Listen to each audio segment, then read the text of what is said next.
So hello students, ये आपका project जो है वो है IEEE 39 बस। और इसको आप में IEEE 39 बस, तो इसमें क्या है, आपको 10 जनरेशन सोर्सेज यूज़ करने हैं। ये स्टैंडर्ड है आपका। इससे पहले वाली 3-4 लेक्चरों में मैंने आपसे ही, आपके प्रोजेक्ट से ही रिलेटेड वीडियोस को अपलोड किया है अपने चैनल पे एलिकॉन टेक्नोलॉजीज़ पे, तो उसको सब्सक्राइब कर लीजिए। और रिसेंट के आप पिछले के 4-5 लेक्चर देखिए, और मैंने आपके व्हाट्सएप पे ये कुंदन भाई साहब को लिंक भी भेजी है कि कौन कौन से आपको लेक्चर देखने हैं। और ये 39 बस डेटा क्या है, मैं इसको आज पूरा एक्सप्लेन करना चाहता हूँ। और आज चाहता हूँ कि आप अपने आप से कनेक्ट करके इसको प्रेजेंट करें, ताकि आप वहाँ पे प्रेजेंट कर पाएँ। बाकी मैं इससे पहले वाला प्रोजेक्ट जिसको आपने रेफ़र किया है और मेरे से आपने कांटेक्ट किया है, वो है 14 बस के लिए। तो वो IEEE 14 बस में मैंने PMU फेज़ मेजरमेंट यूनिट का यूज़ करके फॉल्ट को लोकेट किया है और डिटेक्ट किया है। तो मैं उसकी प्रोजेक्ट की पूरी फाइल भेज दूंगा। आप उस प्रोजेक्ट के PMU को, उसकी कनेक्शन को स्टडी करके इसमें इम्प्लीमेंट कर सकते हैं।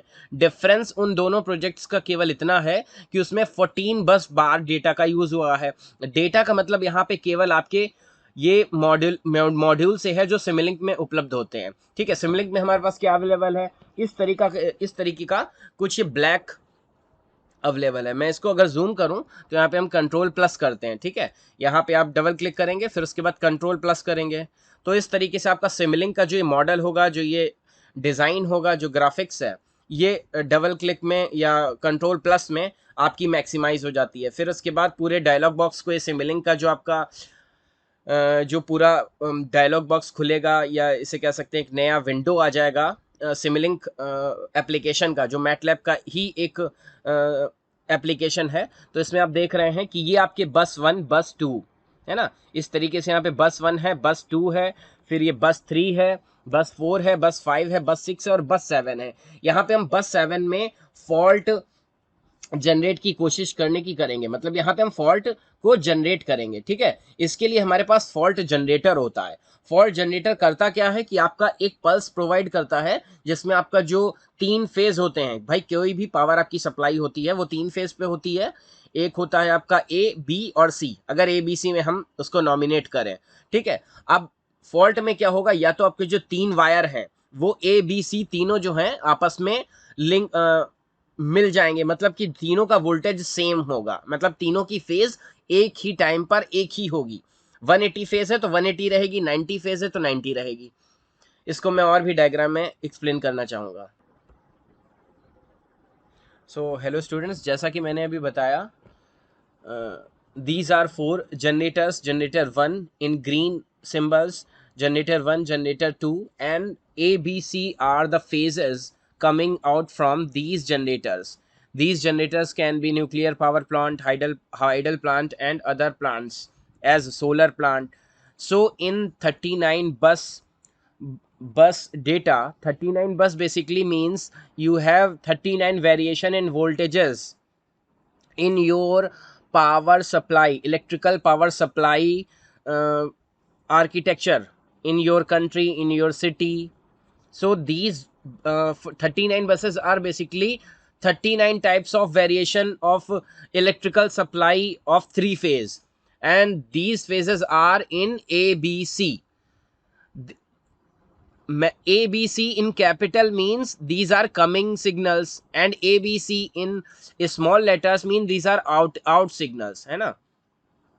तो यहाँ पे आप देख रहे हैं ये ABC है, जो ये these in buses, ABC in small letters, it means it is coming out, and ABC in capital letters means it is incoming signal on that bus. So we are using 39 buses. You can see bus 1, bus 2, bus 3, bus 4, bus 5, bus 6, and here first we have designed our 7 buses in vertical, in horizontal manner. Now to show now from 8 to 9, 10, 11, 12, 13, 14, 15, 16, 17, 18, 19 till 32 buses, we arranged all buses in vertical manner, so we can properly connect all buses, all generation points in proper manner.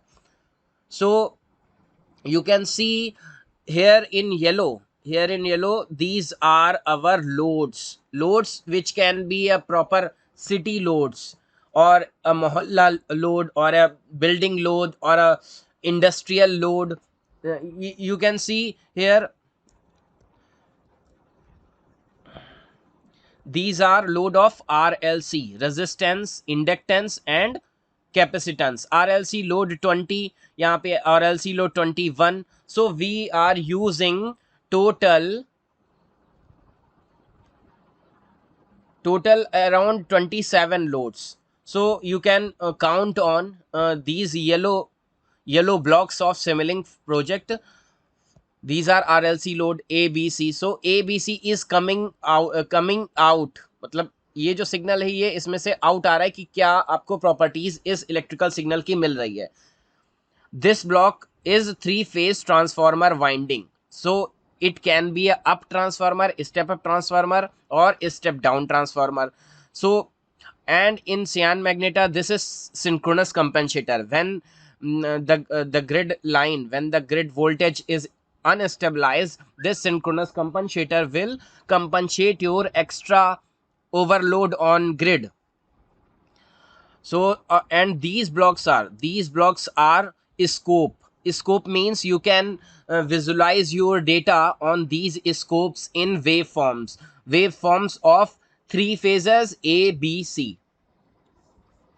So these all connections of model Simulink, these are called blocks of Simulink model. This is a Simulink model of 39 bus bar electrical power supply system in a standard manner. ये IEEE standard है आपका, international electronics and electrical engineers. तो ये आपका एक standard है कि आपकी इलेक्ट्रिकल पावर सप्लाई किस तरीके से डिस्ट्रीब्यूट होगी और इसका एनालिसिस कैसे होगा.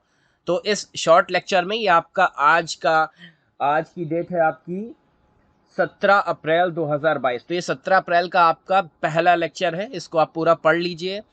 और अगर कोई क्वेरी है तो आप कमेंट सेक्शन में आप पिन ड्रॉप कीजिए. बाकी हम लोग व्हाट्सएप पे और गूगल मीट पे कनेक्ट होंगे. Thank you.